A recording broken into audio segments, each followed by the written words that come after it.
Jude Bellingham est officiellement un joueur du Real Madrid, il portera le numéro 5. Kylian Mbappé s'exprime, affiche ses intentions de rester au Paris Saint-Germain. Et puis Vinicius qui fait bouger les choses au niveau du racisme dans les stades de foot. C'est la revue de presse de Real France, c'est parti.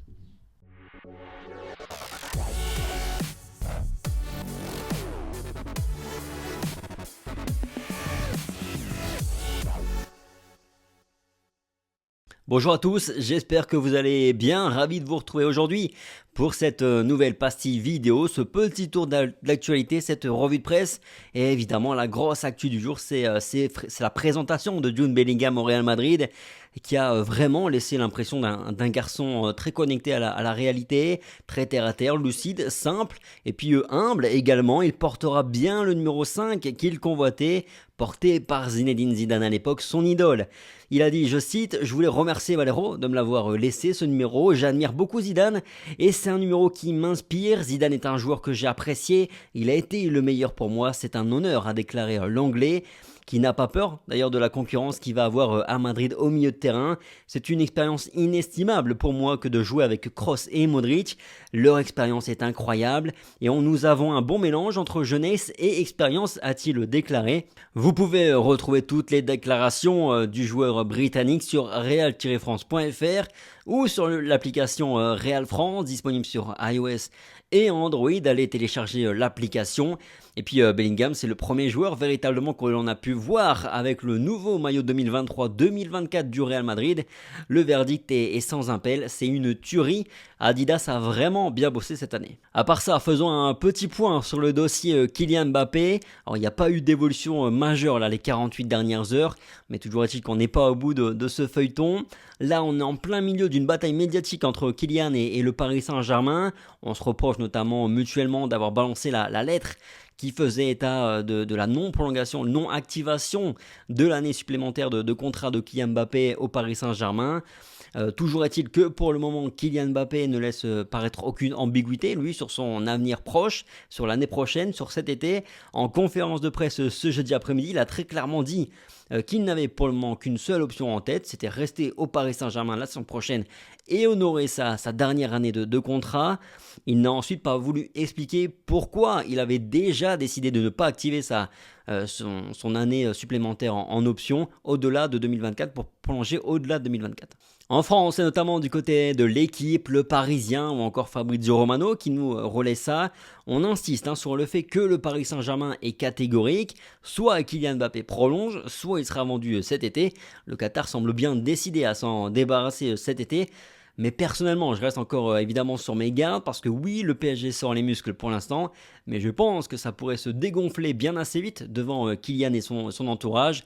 Je pense pas qu'ils vont lâcher l'affaire si rapidement, abandonner Kylian Mbappé si rapidement. Très sincèrement, moi je pense que Kylian Mbappé a réellement l'intention d'aller au bout de son contrat avec le Paris Saint-Germain.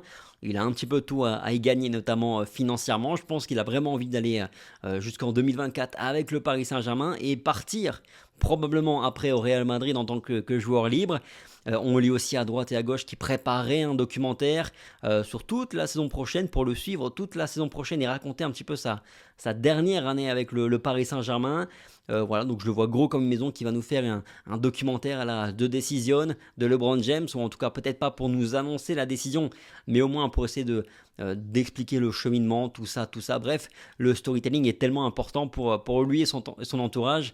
Je pense que ce serait surprenant qu'il quitte comme ça le Paris Saint-Germain sans rien, sauf si le PSG vraiment le pousse dehors. Sinon, la piste Kai Havertz est bien morte côté Madrid parce que Chelsea trop gourmand, on l'a déjà dit, et puis parce que Arsenal de toute façon s'est positionné et les Gunners sont prêts à mettre plus d'argent que ce que le Real Madrid était prêt à poser. Fabrizio Romano disait même aujourd'hui que Kai Havertz a donné son feu vert à Arsenal pour qu'il négocie avec Chelsea. Ça parle déjà d'une offre de 70 millions d'euros, donc c'est déjà bien au-dessus de ce que le Real Madrid était prêt à mettre sur le joueur. Donc on peut définitivement passer au dossier suivant.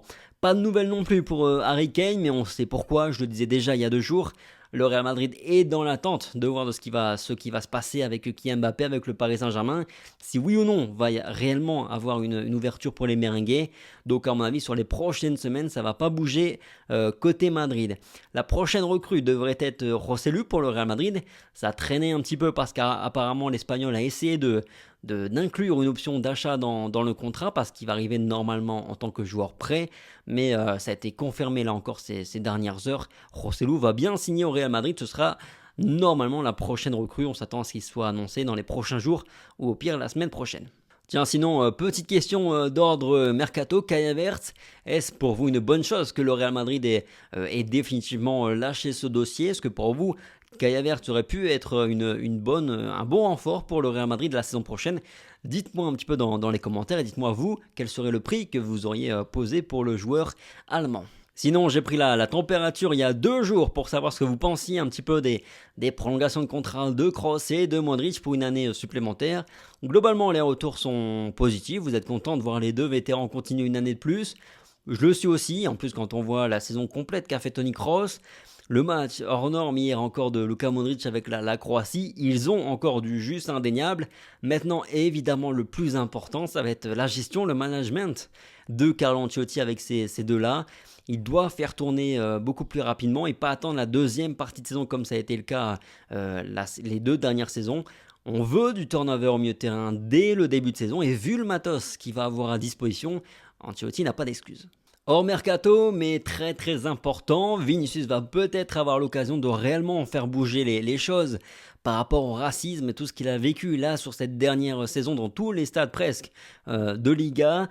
On a appris aujourd'hui qu'il s'est réuni avec Infantino, le président de la FIFA, pardon, et qu'il a été nommé chef d'un comité de lutte contre le racisme, un comité qui sera composé de joueurs. Ce nouveau comité aura pour rôle de présenter des sanctions plus strictes contre le racisme et Infantino a promis qu'elles seront mises en application par toutes les autorités de football, dont la Liga. Donc, espérons que ça donne quelque chose de concret, que ça bouge enfin. Bref, voilà pour le tour d'actu, la revue de presse du jour de Real France. Merci à tous pour votre fidélité. Comme chaque jour, le petit like, le petit partage, le petit commentaire, ça fait toujours plaisir. Répondez à la question du jour, Kai Havertz, est-ce que vous êtes satisfait de voir que le Real Madrid ait abandonné cette piste-là? Sur ce, passez une bonne journée, bonne soirée, prenez soin de vous, puis on se dit à demain normalement. Allez, ciao.